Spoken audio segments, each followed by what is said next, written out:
Hi, I'm Randy Wooden, and welcome to another in our Edge Library series. This time, again, talking with folks in transition and dealing with that tough question of tell me about yourself. And in our first segment on this, we touched on a little bit about, yes, you want to talk professional, not personal. Yes, you do want to, get into a little bit about your background, but not a whole lot. You want to kind of keep it kind of brief.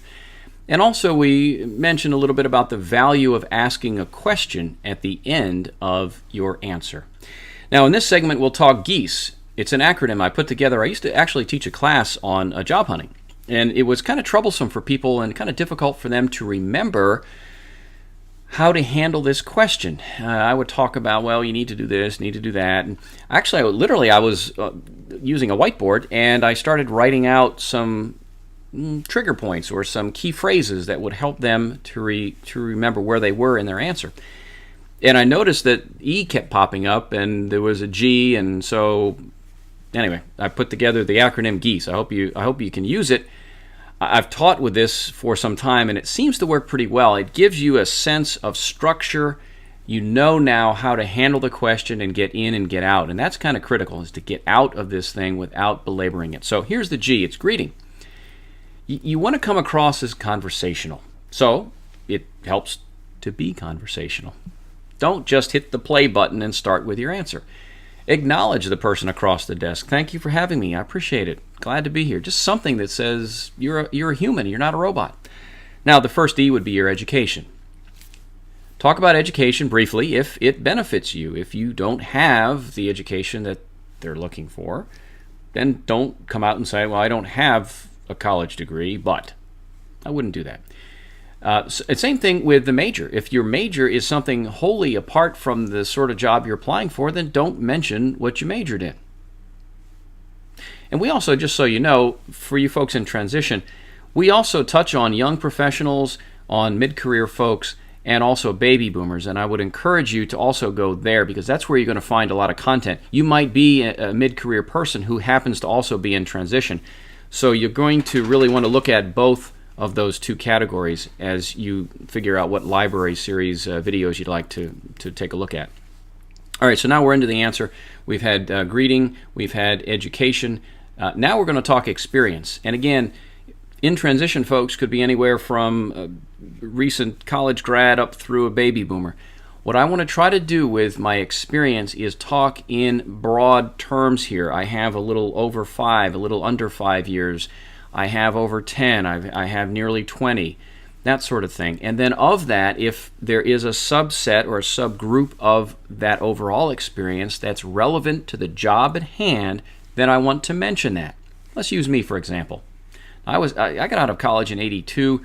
So you can start doing the math, and then I worked in college and I also worked in high school, and so I've got a lot of years behind me. I'm not going to come out and mention that I have over X number.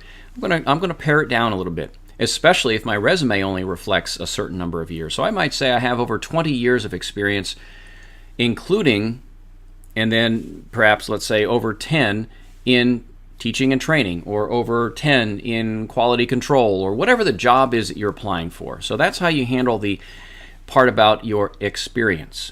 Now, the next component is an S, and that is skills. Now, you can mention a skill or two, but what I'd rather see you do in most cases is to substitute another acronym in here, and that's the acronym of ASK, A-S-K. A-S-K. The A stands for accomplishments or achievements. The S would stand for skills, and the K would stand for knowledge. So accomplishments, skills, knowledge. You've just got done greeting them. A little bit on the education. I'm a graduate of blank college with over blank years experience, including the subset that matters for this job. Then you might use this ask. You might say, and throughout my career I've developed skills, I've gained knowledge, and I've had accomplishments that I'm proud of and would hope to get a chance to talk about. And then what you do is you go to the final E, and that is an employer question. So I would repeat my greeting, and like I said, I was looking forward to coming in to speak with you. And I wonder if you could tell me a little more about what you're looking for. Now, the reason that you want to do it that way, meaning restate your greeting, is you're going from, if you think about it, you're going from telling telling about education, telling about experience, telling about all of the skills and whatever. All right, now you're at a point where you're going to ask a question. And it's awkward to go from telling to asking. So put that little bit of transition in there. And I find that restating the greeting is conversational. It provides that transition, and then you're good to go. Now, the final component is this question. Could you tell me a little more about what you're looking for? Notice I didn't say, could you describe the position? I don't do that because I figure that's what they're going to ask or going to tell me about anyway. And besides, I already know what the job is. I read the job description. What I really, really want to get at is the characteristics, the character, the makeup of the person they're looking for. Now, there's not a nice way to ask that. I could come out and I could say, could you describe the characteristics of the person you feel would be successful in this position? Yeah, that really sounds good, doesn't it, right? So you don't ask that. But what you might want to do is ask it the way I had instructed you to do it. Could you tell me a little bit more about what you're looking for?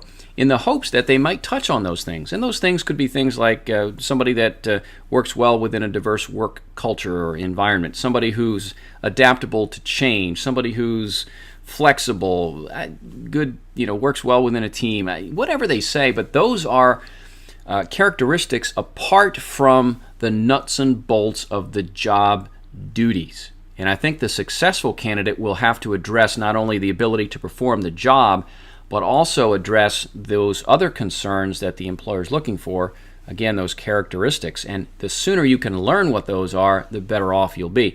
Another reason that this is a good thing to end with is asking a question forces you to be quiet, and it forces them to talk about things that they were going to talk about anyway.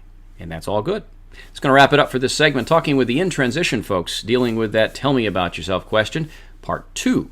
Thanks for watching. I'm Randy Wooden.